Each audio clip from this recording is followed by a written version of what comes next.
우리 고린도전서 강해 말씀 듣도록 하겠습니다. 동성애 논란 이 제목으로 은혜를 나누기를 원합니다. 우리 제가 짧은 3절을 읽었는데 9절과 10절에 우리가 보통 이걸 악덕 목록이라고 합니다. 악덕 목록이 10개가 나옵니다. 뭐 교회에서뿐만 아니고 사회적으로도 당시 통용되던 어떤 그 악한 덕들, 악한 행위들, 그 악덕이라고 그러죠.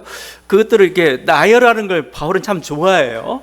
앞에서도 한번 그랬고 여기서 또 10가지가 나오는데 그중 앞부분 5개가 음행과 관련된, 우상숭배도 그쪽으로 논다면 음행과 관련된 죄악입니다. 물론 지금 계속 5장부터 이 음행 문제가 좀 문제가 붙으니까 아마 이게 더 이것을 많이 언급하고 있을 겁니다. 근데 당시 사회에서 유대교나 기독교가 가지고 있는 대단한 강점이 하나가 있었습니다. 그것은 결혼이나 어떤 정결한 가정, 그거죠. 그것을 이루는 것에 있어서 도덕적 하나의 어떤 우위를 이렇게 보였습니다. 그러니까 기독교는 신흥 종교예요. 신흥 종교가 그 사회 속에서 뭔가 영향력, 뭐 이걸 행사하려면은 뭔가 사회적 모범이 되는 게 보여야 돼요. 사회적으로 봤을 때 참 괜찮은 집단이다. 그게 보여야 되죠. 어떤 세속적 삶과는 다른 경건성들을 보일 때 사람들의 매력을 끌고 그렇게 성장하는 겁니다. 한국 이단들은 그러지가 않죠. 사회적 모범이 없어요. 이게 더 문제죠. 근데 하여튼 초대교회, 특별히 이 고린도 지역의 교회는 이런 결혼이나 가정 문제도 굉장히 도덕적 우위를 보였고, 이건 초대교회뿐만 아니고 이 음행의 문제, 성적인 정결 문제는 교회사 내내 어떤 중요한 어떤 도덕적 척도였어요. 교회가 뭔가 건강하다, 아름답다 할 때 항상 이 음행이나 성적인 정결이 없는, 심지어는 이슬람의 가장 중요한 문제 중에 하나가 이 성적인 어떤 정결 문제 때문에, 그래서 뭐 이렇게 여성들에게 히잡이나 차도를 씌우는 그 이유 중에 하나가 이런 어떤 그 음행과 관련돼서 남성들이 유혹을 느낀다, 그런 거죠. 그래서 오히려 여성에게 불편을 강요하는 그런 방식으로 처리를 하고 있습니다. 기독교도 마찬가지고, 뭐 개신교, 종교개혁 이후의 개신교, 특별히 청교도는 더 이런 어떤 도덕적인 문제를 굉장히 예민했죠. 근데 문제는 이렇게 성적으로 뭔가 이렇게 음행 문제에도 굉장히 예민한데 이런 문제가 가장 자주 발생하는 건 사실 또 교회예요. 현대 교회가 그렇고, 한국 교회에 문제가 터졌다 하면은 돈 문제하고 이런 음행과 관련된 그 문제가 항상 성폭력이라는 이름으로 이렇게 발생을 하고 있죠. 이런 음행 문제는 어떻게 보면 또 사회적인 어떤 그 건강성, 그러니까 교회가 사회를 바라볼 때 얼마나 사회가 건강하냐, 사회가 하나님 복을 받기에 충만한 사회냐라고 할 때 가장 대표적인 지표가 이 성적인 정결, 음행이 관련된 겁니다. 그래서 이게 맞는지 안 맞는지 모르겠는데 옛날 고대 로마 제국이 왜 망했느냐 할 때 목욕탕 때문에 망했다, 이런 얘기를 했어요. 목욕탕 문화가 가지고 있는 게 있죠. 뭔가 성적 방종, 그 때문에 어떤 가정 파괴, 어떤 분은 오히려 목욕탕 문화 때문에 좀 뭔가 이렇게 안 좋은 그 균들이 많이 보급이 되고 그래서 출산율이 저하됐다, 이렇게까지도 얘기하는데, 하여튼 목욕탕 때문에 망했다. 그 에드워드 기본이라고 그러고 로마 제국 쇠망사를 썼던 그 유명한 분이 있죠. 근데 이분이 했던 이 유명한 말들 때문에 교회에서 이분의 말이 참 많이 회자가 되는데, 로마 제국은 가정의 굴뚝에서 연기가 사라지면서 망했다. 그래서 제가 이게 옛날엔 저에게 이게 성적인 타락인 줄만 알았어요. 근데 단순히 성적인 타락이 아니고, 가정이라는 것은 어떻게 보면은 인구가 이렇게, 사실 인구가 국력이잖아요. 근데 가정 경제가 굉장히 어려워져요. 그리고 출산율이 저하가 되면서 가정이 붕괴되고, 그래서 굴뚝에 연기가 들나오고, 결국은 이게 로마 제국을 이렇게 망하게 했다, 뭐 이런 것 같아요. 하여튼 중요한 것 중에 하나가 이런 음행 문제들을 따지고 있습니다. 지금 우리가 좀 다뤄야 될 게 동성애인데, 당시 동성애를 비판했던 많은 로마 제국에는 동성애를 찬성했던 사람도 좀 비판했던 사람도 있어요. 비판의 중요한 이유 중에 하나가 출산율 저하를, 이렇게 아이를 많이 낳아야 되는데 이것 때문에 안 된다 이렇게까지 하면서 하여튼 가정을 파괴하는 주범으로서 음행하고 동성애가 이렇게 공격 대상이었습니다. 오늘 9절에 제가 모든 10가지 요약은 다 할 수가 없고 지금 현대사회 좀 중요한 문제인 이 동성애 문제를 좀 주로 하려고 하는데 9절에 그 탐색하는 자와 남색하는 자가 나와요. 탐색과 남색이 있는데 이게 바로 동성애를 지칭하는 겁니다. 그 탐색하는 자라고 되어 있는데 헬라어로는 말라코입니다. 말라코에서 뭔가 부드러운 연약한 뜻을 가지고 있어서 결국 여기서 나온 게 동성애에서 이렇게 여자 같은 역할을 하는 남자, 아니면 여장 남자, 아니면 어린 미소년을 가리키는 단어가 이 탐색하는 자를 이렇게 번역을 했습니다. 그리고 남색하는 자는 남색이란 단어를 또 이렇게 풀이해 보면, 원어를 풀이해 보면 남자들이 옆에 뒀다 이런 뜻을 가지고 있어요. 그래서 남성 간 어떤 동성애를 가르치는 단어가 이 남색하는 자라고 얘기하고 있어요. 명백히 두 단어는 동성애를 가르치고 있습니다. 그래서 이들을 향해서 불의하다, 하나님 나라를 유업을 얻지 못한다라고 명백히 바울은 동성애를 죄로 규정하고 있고 반대하는 그런 걸 보여주고 있죠. 사도 바울은 여기뿐만 이런 게 아니에요. 대표적인 본문 중에 하나가 로마서죠. 로마서 1장 26절과 27절에서 여러 가지 그 죄의 징후들, 타락의 징후들을 다 일일이 연구합니다. 그중 가장 많은 부분을 차지하고 있는 게 이 동성애죠. 남성 간 동성애 또는 여성 간 동성애를 언급을 하고 있습니다. 뭐 구약도 그렇고, 하여튼 여러 면에서 보면은 성서가 동성애에 대해서 반대하고 있는 것은 분명합니다. 이 구절 놓고 이제 그러다 보니까 퀴어 신학을 하는, 이렇게 동성애를 옹호하는 그런 입장에 있는 사람들은 이걸 달리 해석하려고 하죠. 근데 이게 문자 그대로 해석하기 어려워요. 근데 퀴어 신학이라고 해석했던 게 하나의 방식이 있습니다. 어떻게 이걸 해석을 했냐면 동성애를 두 종류로 나눠요.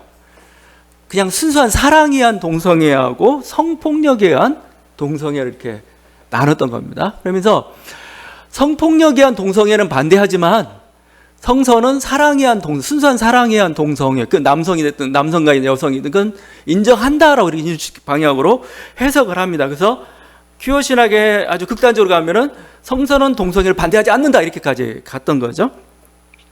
실제 성폭력에 의한 동성애가 많았죠. 로마 사회에서는 그런 동성애가 많았습니다. 주로 어린 미소년을 대상으로 한 동성애는 이건 동성애로 볼 수가 없어요. 이건 명백한 성폭력입니다. 왜냐하면 한쪽은 결정할 수가 없어요. 한쪽은 그냥 수동적이고 일방적으로 따라가게 되는 이게 켈라 사회에 많았고 좀 유력한 엘리트들이 좀 이런 짓들을 많이 했어요. 그건 그냥 동성애냐? 그건 그냥 아닙니다. 제가 볼 때는 성폭력입니다. 성폭력. 사실 그런 동성애는 안 되는 거죠. 또 동성애라고 했을 때 같은 계급으로 이루어지기보다는 노예나 낮은 계급을 상대로 이루어지는 것들 참 많았어요. 그래서 이 동성애는 대부분 성폭력에 의한 동성애를 지칭하는 거다. 그건 또 일리가 있긴 있어요. 스토아 철학자 세네카가 다음과 같이 동성애를 비판합니다. 스토아 철학자인데 세네카가 비판할 정도였는데 이렇게 비판합니다. 술 시증을 드는 노예는 여장을 해야 하고 나이가 든 남자도 소년처럼 행동해야 하는 괴로움이 있다. 이게 말라코의 여장하는 거죠. 그는 마치 여자처럼 수염을 기르지 못하고 머리를 예쁘게 빗어 묶어야 한다. 그는 밤을 새워가면서 주인이 술에 취해 골아 떨어질 때까지 술 시증을 들면서 그 주인의 성욕을 충족시키기 위하여 성의 놀이개가 되어야 한다. 이건 성폭력입니다. 제가 보기에는 그냥 이걸 동성애다 뭐다 차원을 떠나서, 그래서 이들은 이걸 반대한다. 분명히 저는 반대한다고 봐요. 그렇다고 해서 바울이나 성경이 동성애를 이처럼 나눴겠느냐?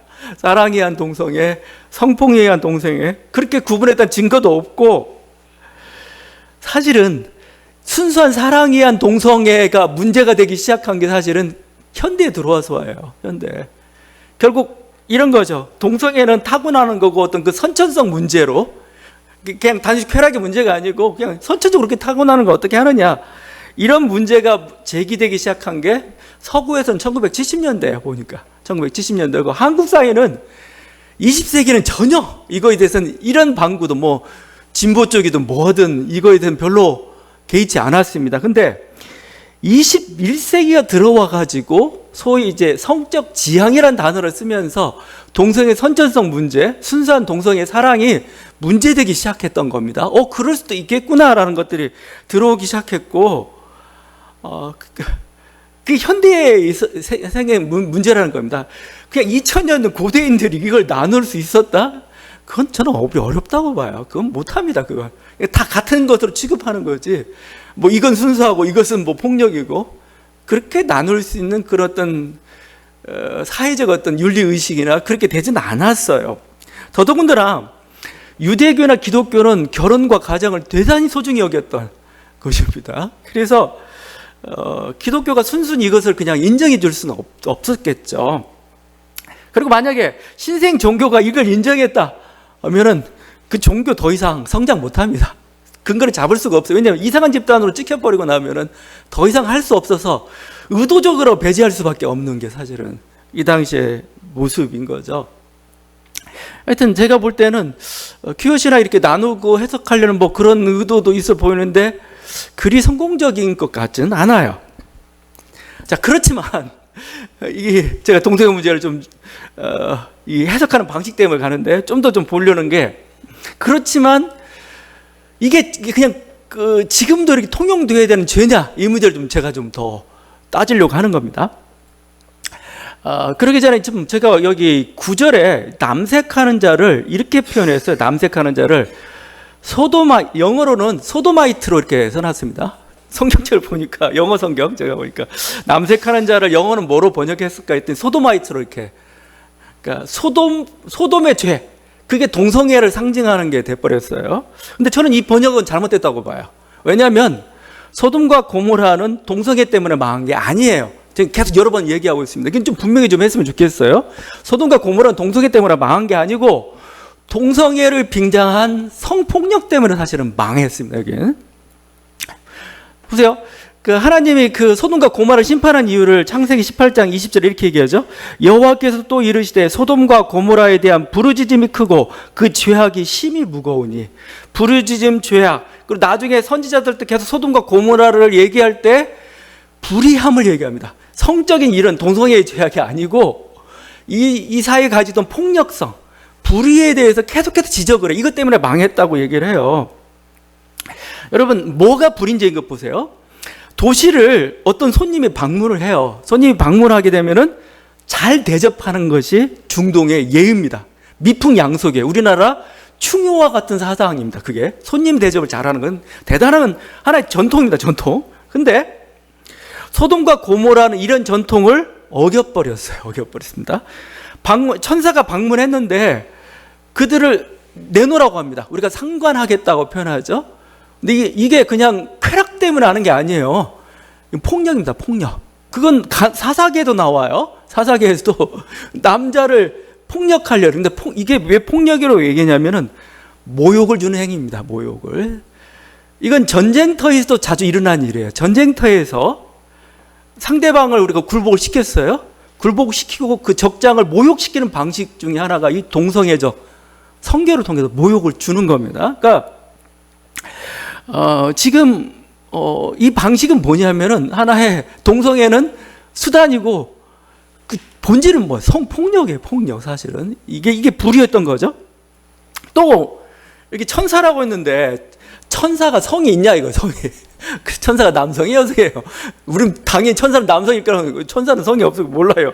모르는데 이거 이제 여성인지 남성인지도 모르는 거잖아요. 근데 어떻게 갑자기 이걸 동성애로 취급을 한 겁니까? 근데 유다서는 이렇게 합니다. 유다서에서, 신약 유다서에서 소돔과 고모라에 대해서 이렇게 표현합니다. 음란하며 다른 육체를 따라갔다 표현합니다. 이게 동성애는 아니에요. 이것은 천사, 하나의 인간, 서로의 영적 질서가 있는 거죠. 영적 질서를 무너뜨린 거에 대해서 지금 얘기하고 있고, 유다서 전체 본문은 그렇게 가고 있어요. 동성애를 의미하지 않습니다. 다시 한번 얘기하면 소돔과 고모라의 죄는 성폭력으로 나타나는 불의이지 동성애 아니라는 거예요. 동성애 성폭력의 하나 일종으로 생겨졌을 뿐입니다. 그래서 소돔과 고모라가 동성애 때문에 망했다는 것은 성경을 잘못 읽은 거고, 이것은 그야말로 오랫동안 인간들이 가지고 있던 동성애에 대한 편견 때문에 작용한 거예요. 소도마이트라고 부른 것은 저는 잘못되었다고 생각하고, 그래서 동성애 반대 집회에 태극기 좀 들고 나오지 마세요. 태극기 들고 와서 하는 말이 뭐예요? 왜 태극기를 들고 나와? 동성애 때문에 나라 망한다는 거야? 나라 안 망해요. 안 망하고 그건 아니에요. 소돔과 고모라는 더 무서운 건 성폭력입니다. 지금 거기에 행해지는 불이 하나의 어떤 이 오랫동안 가지고 왔던 아름다운 사랑의 전통이 무너지는 걸 봐야 되지, 그리고 야만적인 사회가 돼버린 걸 봐야 되지. 그것 때문에 망한 거예요. 소돔과 고모라는. 정확히 진단을 우리가 해야 되죠. 그래서 하여튼 영어로 이 남색하는 자를 소도마이트라고 부르는 것은 저는 잘못됐다고 봅니다. 이건 바꿔야 돼. 이제 이게 뉴 RSV인데, RSV가 그래도 괜찮게 번역을 하는데 뉴 RSV도 소도마이트라고 하고 요즘 바꿨는지 모르겠네요. 이제 예. 자, 그렇다면 이제 다시 한번 좀 보려고 합니다. 제가 분명히 성서는 동성애를 죄라고 규정하고 있다고 얘기하고 있어요. 그러면 현대 사회에서도 이 동성애는 죄인가 문제를 좀 따져봐야 된다. 왜냐하면 지금 동성애 문제가 단지 육체적 쾌락이나 우리가 소위 얘기하면 변태라고 하죠. 그 문제냐 지금 우리가 그냥 저 육체적 쾌락을 허용해야 되느냐 아니면 변태를 우리가 받아들이냐 이 얘기 물어보는 게 아닙니다. 지금 왜냐하면 실제 동성애 성향이 있는 사람들의 고백이 그래요. 뭐냐면 이건 나는 어쩔 수 없다는 거예요. 가지고 태어나는 걸 나보고 어쩌라는 거예요. 이렇게. 나는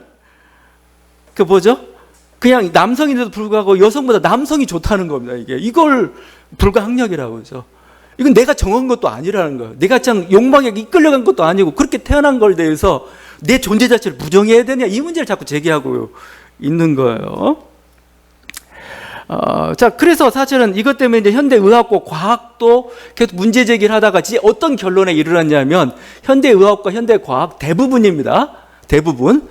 일부 꼴통이라고 좀 얘기하지만 보수 크리스찬들 이런 과학자들 제외하고 대부분의 현대 의학자들, 정신학자들은 더 이상 동성애를 질병으로 보지 않아요. 정적 질병으로 보지 않습니다. 그래서 WHO, 우리가 세계보건기구, 거기서는 정신병 분류 항목에서 제거해버렸어요. 그냥 불편한 감정 정도로 바꿔버렸습니다. 왜냐하면 자기는 그런 성향인데 자꾸 세상이 이상하게 보니까 자기도 이상하게 보아요. 이거 마음이 좀 불편하다 이 정도지 질병으로 보지 않아요. 이제 더 이상. 그리고 이것은 선천적이다. 선천적이라고 할 때 여러 가지 있겠죠. 불가항력적으로 가지고 태어나는 거다. 실제 이 사람들이 성적인 방식 외에는 모든 사회생활이 다 건강하게 돌아가요. 더 예술적이고 구글 CEO도 동성애예요. 하여튼 여러 모습들입니다. 그러면서 또한 문제가 되는 건 뭐냐면은 동성애에서 이성애로 이렇게 전환치료라고 하죠. 전환하는데 이 의학자들은 공통적으로 뭐냐면 위험하다고 합니다. 위험하다고. 내가 동성애 성향을 가지고 있어요. 나는 그러니까 이건 질병이니까 저는 이성애로 바꿔야 돼 이렇게 했는데 그걸 전환치료라고 합니다. 그걸 이제는 하지 말라고 경고를 해요. 왜냐하면 그 과정에서 오히려 스트레스 받고 극단적인 선택을 하는 사람이 더 많이 타는 겁니다. 위험하다고 이렇게 얘기를 했어요. 물론 성공한 케이스가 있어요. 성공한 사람들. 근데 기독교 쪽에서는 이제 성공한 사람들 몇 명 데리고 봐라 성공했다 얘기하는데 그건 위험합니다. 그건 대부분은 안 돼요. 잘 안 고쳐져. 이거 쉽지 않은 그거죠. 근데 이렇게 고통을 받고 있는 인구가 얼마냐? 보통 동성애를 한 2 내지 3% 정도 잡아요. 전체 인구에. 물론 극단적으로 10%까지 가는 그건 저희가 넘어간 것 같고 영국 통계 보게 되면 대충 영국이 저는 좀 정확한 것 같아요. 한 3% 정도 나옵니다. 항상 전국 정부인 설문조사하게 되면은 다 조사하고 있는 3% 정도가 성인 중에 나와요. 우리나라는 좀 보수적이니까 1%라고 한번 봐요. 1%라고 해도 5천만 중에 1%면 얼마입니까? 50만이에요. 50만 1%면 작은 숫자가 아닙니다. 1%는 아무것도 아니라고 생각하는데 50만 좀 더 넘게 100만이 그 고통을 지금 겪고 있는 건데 우리는 그 존재에서 어떻게 바라봐야 돼? 이 문제를 가지고 우리는 토론 이제 고민을 해봐야 돼요. 실제 단지 육체적 쾌락 문제가 아니고 실제 이 성향 가지고 고통을 겪고 있는데 이걸 우리가 어떻게 받아들여야 현실이 이런데 이거죠. 우리가 지금 반동성애를 이렇게 주장하는 것 중에 하나가 그 남자와 여자로 구분될 하나 이성애적 질서가 창조 질서다 이렇게 얘기하고 있잖아요. 성경도 그 창조 질서에 근거해가지고 이것을 동성애를 죄로 규정한 바 있고 바울도 거기에 선상이 있다고 봅니다. 근데 문제는 창조 질서가 2000년 전 창조 질서라는 겁니다. 2000년 전 고대인이 생각했던 창조 질서. 요즘은 이렇게 그 자연계의 질서가, 여러분 자연계 질서가 항상 남자, 여자, 이 막대 그래프처럼 이쪽은 남자, 이쪽은 여자 이런 식으로 결정되지 않아요. 제가 얘기하지만 항상 정상분포 곡선이라고 하죠. 남자 중에서 이렇게 성향이 곡선을 그려요. 아주 남자 중에서 상남자가 있어요. 이쪽 그다음에 여자 중 남자 중 정말 여성스러운 또 남자가 있어요. 똑같이 여자도 정규분포 곡선입니다. 그래서 정상 곡선이죠. 이렇게 해서 가장 센터에 주로 여자지만 양쪽 끝에 극단이 있습니다. 이렇게 이게 사실은 자연적인 분포예요. 그래서 동성애는 뭐 이렇게 선천적으로 어느 정도 불리한 게 주어지고 있어요. 이렇게 그게 어떻게 보면은 새롭게 되는 창조 질서. 그래서 0과 1로 구축되는 세계가 아니고 2더 5로 구축되는 세계가 아니고 이제는 보스 엔드가 가능한, 이것도 저것도 되는, 그게 하나의 자연이 가지고 있는 질서고 그렇다는 겁니다. 그러니까 근데 우리가 자꾸 2000년 전 그 가지고 있던 그 고대인들 그 창조 질서 개념 가지고 여전히 성서가 그러니까 우리도 이렇게 되느냐, 그렇게 할 수 없다는 거예요. 왜냐하면 성서는 과학책이 아니에요. 계속 시작 얘기지만 성서는 과학책이 아니고 신앙과 윤리와 보이지 않는 세계를 다루는 윤리, 그 신앙서예요. 신앙서. 그 한계가 이미 우리 천동설, 지동설에서 이렇게 보였잖아요. 지금 지동설 다 믿고 있잖아요. 근데 우리는 천동설을 믿다가 이게 실패했죠. 왜냐하면 하나님이 땅의 기초를 견고하게 세우셨다.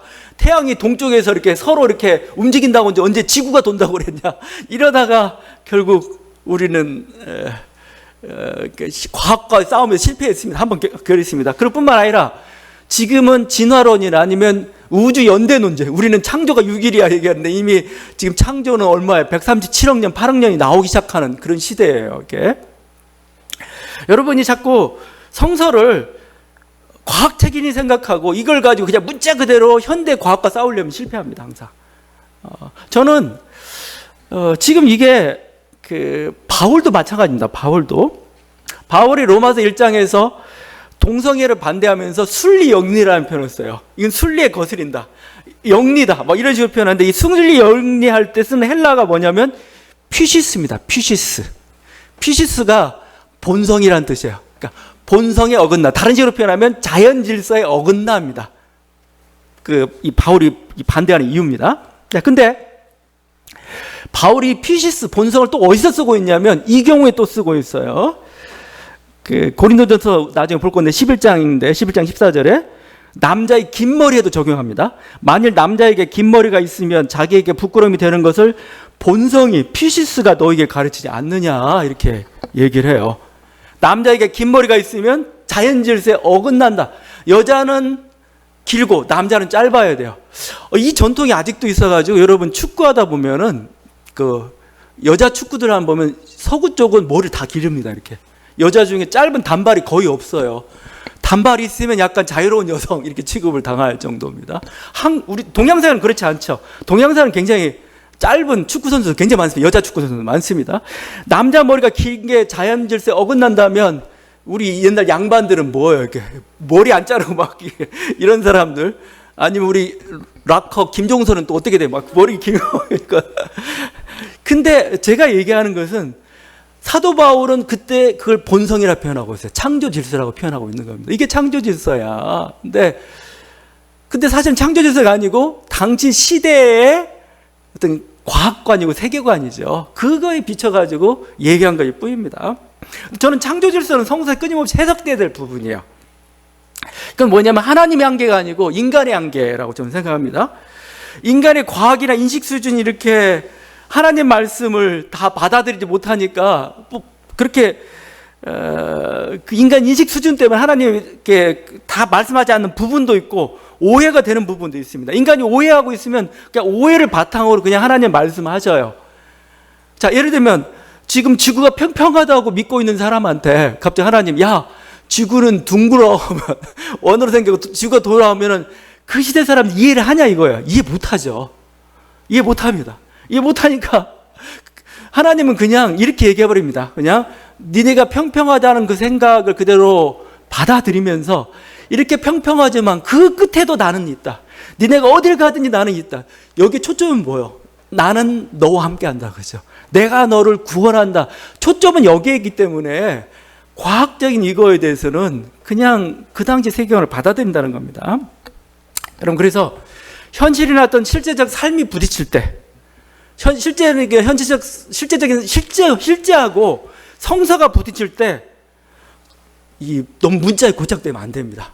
문자에 고착돼가지고, 그러지 말고, 우리가 오히려 현실을 실제로 받아들이는 게 더 좋을 때가 있어요. 실제에 비춰서 성서를 다시 해석하는 게 좀 필요할 때가 있습니다. 저는 세상이라는 것도 하나님이 말씀하시는 무대라고 생각해요.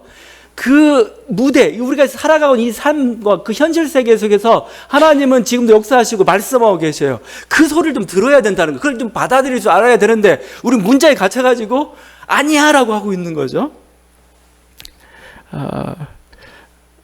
우리가 실제 세계의 눈을 잘 기울인다면, 귀를 연다면 그 감춰졌던 하나님의 어떤 뜻이나 하나님의 창조 질서의 신비를 발견해 갈 겁니다.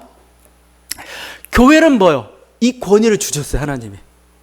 하나님이 미리 이걸 알고, 왜냐하면 성서가 인간들이 다 이해하기에는 부족할 것을 알고, 교회에 어떤 권위를 줬냐면 니네가 성서를 가지고 해석하라 합니다. 해석하라. 이게 저는 마태복음 말씀이라고 생각합니다. 마태복음 18장 18절. 진실로 너희에게 이르노니 무엇이든지 너희가 땅에서 매면 하늘에서도 매일 것이요 무엇이든지 땅에서 풀면 하늘에서도 풀리리라. 이 말이 의미하는 뭐냐면은 성서에서 미진하거나 불명확한 거나 오해되는 부분은 교회가 해석해서 풀어라 이거예요. 교회가 해석해서. 그 권위를 준 겁니다. 요한복음 뭐라고 표현하죠? 성령이 와서 뭐라고 하지? 의에 대하여, 죄에 대하여, 심판에 대하여 너희가 알게 하리라 이거죠.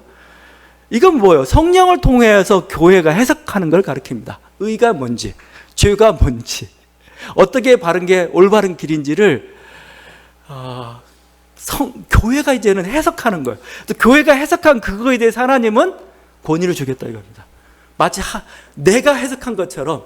여러분, 그래서 유대교에서 유대교 모세오경 토라를, 이 사람들은 토라는 언제 어디서나 다 통용된다 이런 말씀을 해요. 언제라는 건 뭐예요? 시대를 막론하고 어디서나 토라는, 심지어 AI가 등장해도 토라는 정확하다, 정확하게 말씀을 준다라고 해요. 어떻게 그게 가능할까요? 해석을 통해서 가능한 거예요. 교회가 토라를 다시 해석하는 겁니다. 그러면 그거에 대해서 하나님이 인준해 준다는 거예요, 이게. 그러니까 지금 이 문제가 제가 여기 지금 초점이 좀 오고 있는데, 지금 6장에 사실 문제가 붙었어요. 세상 법정에 가서 고소하지 말라고 그랬잖아요. 세상 법정에 고소하지 말라. 니네 문제 해결해. 그럼 여러분 이 조항을, 이걸 그대로 오늘날에 지킬 거예요? 그래가지고 성도들은 절대 세상 법정에 가서 안 되고 오직 교회에서만, 그럼 변호사님들 뭐 먹을 게 없겠네, 하여튼 이렇게 돼야 되냐 이거요? 아니잖아요.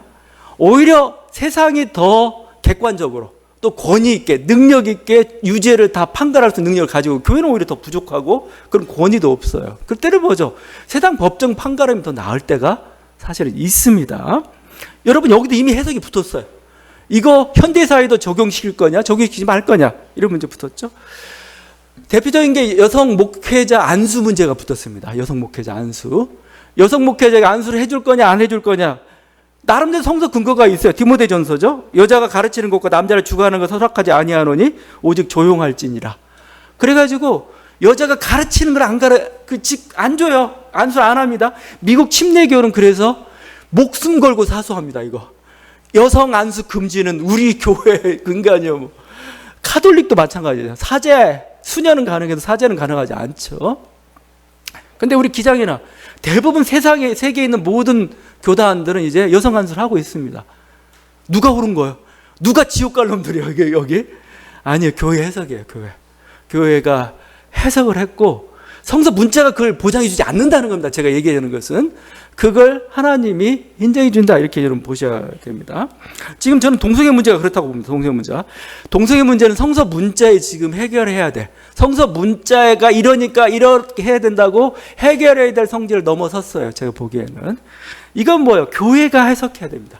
교회가 이 문제를 단지 육체적 쾌락이 아니라 정말 이걸 선천적이라고 얘기하는데, 이걸 우리가 어떻게 바라봐야 될 거냐, 어떻게 수용하든지 말하는지를 교회가 결정해야 돼. 교회 해석에 걸린 거지 성서 문자가 이러니까 아니다라고 할 수는 없다는 겁니다. 제가 얘기하는 것은 이 때문에 사실은 세계 교회가 진통을 겪고 있어요.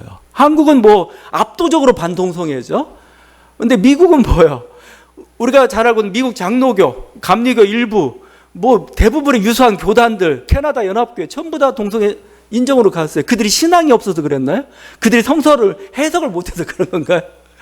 아니죠. 여러분, 그들도 얼마나 경건하고 얼마나 그런 사람인지 몰라요. 그러니까 제가 얘기하는 것은 성서 문자 뒤에 숨지 말라는 겁니다.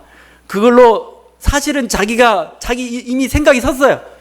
자기 쓴 생각을 성서 문자를 가지고 강요하지 말라는 겁니다. 그게 아니고 우리 하나님 말씀 앞에 계속해서 물어봐야 돼요. 정말 하나님 뜻이 뭔지를 물어보고, 하나님께서 우리가 그동안에 감춰졌던 몰랐던 거 있으면 하나님 깨닫게 해주십시오.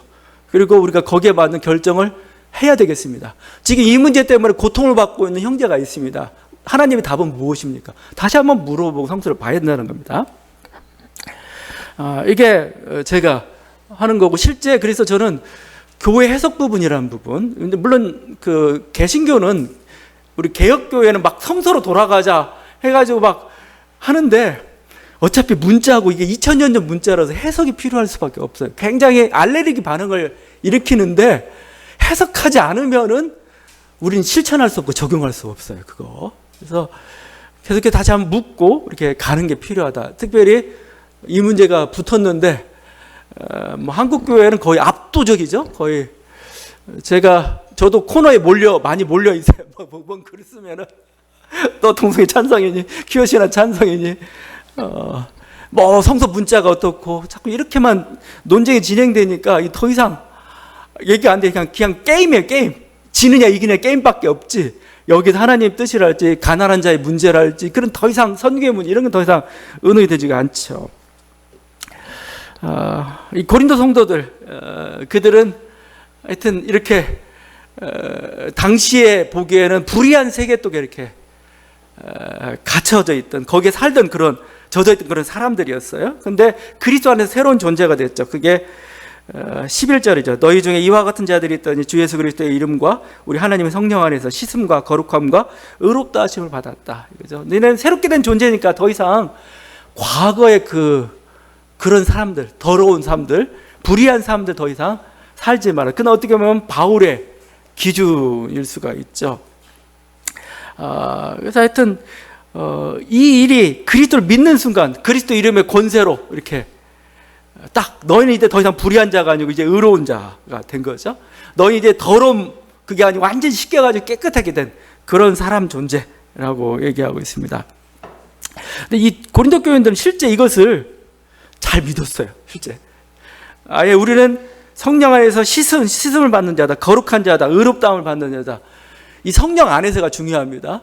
내가 그렇게 새로운 존재가 됐다는 걸 어떻게 알았느냐? 성령 체험을 통해서 아는 거예요. 성령 은사랄지 이런 걸 통해서 보면서 우리가 새롭게 된 존재인구나라는 걸 알았던 거죠. 근데 나중에 보면은 이 사람들 너무 거룩해져서 탈이었습니다. 다음 시간에 볼 이제 7장으로 6장 좀 하고 7장 넘어가. 7장에서 그 여자가 불신자 남편하고 있는데 같이 잠자리를 하지 않으려고 해요. 왜냐하면 나는 이제 거룩해졌는데 저 불신 남편 때문에 내 몸 더러워진다는 거예요. 그 때문에 사실은 사도 바울이 또 편지를 씁니다. 그러지 말라고. 또 어떤 교회는 나는 완전히 새롭게 됐기 때문에 이제 세상이 더러우면서 초탈했다는 겁니다. 그래가지고 막 우상숭배, 음식 문제, 음행까지도 더 이상 문제될 거 없어. 나는 이제 더 이상 세상의 악이 범접지 못해. 이렇게 했던 사람도 있고 너무 과신해서 탈이었는데 현대 우리 크리스찬들은 좀 과신할 필요가 있습니다. 왜냐하면 내가 어떤 존재냐? 내가 그리스도 안에서 새롭게 정말 깨끗하게 씻김을 받은 모든 더러운 것들을 다 씻겨버리고 새롭게 된 존재. 나는 정말 의로운 존재, 거룩한 존재. 그래서 바울은 첫 시작하면서 고린도 교회에서 성도라고 부르잖아요. 하기오스, 성도들아, 너는 거룩한 자다. 거룩이라는 거죠. 거룩과 관련될 수 있는 건 천사와 같은 존재, 아니면 제사장과 같은 존재, 아니면 성자, 성인, 이렇게 우리가 부를 수 있는, 하나님을 대할 수 있는 자들, 하나님과 관계를 맺을 수 있는 그런 자들이라고 이야기하고 있습니다. 그러니까 더 이상 더러운 것에 물들지 말라, 이렇게 지금 바울은 가고 있는 거죠. 우리들은 이제 어떻게 보면 현대 사회를 살아가면서 우리들 또한 그리스도 안에서 새롭게 된 자로서 정말 이제 낡은 방식이 아니고 그리스도 안에 정말 새롭게 된 존재로서 세상을 좀 바라봤으면 좋겠어요. 이제는 세상의 악을 명확히 구분할 수 있게 되었습니다. 판단할 수 있게 되었고, 그걸 판단하고 또 새로운 길을 제시해야 되는 게 이렇게 새롭게 된 존재들이 해야 될 길입니다. 그 교회가 해야 될 일입니다. 이 은혜가 있는 저와 여러분의 간절히 바랍니다. 기도하시겠습니다.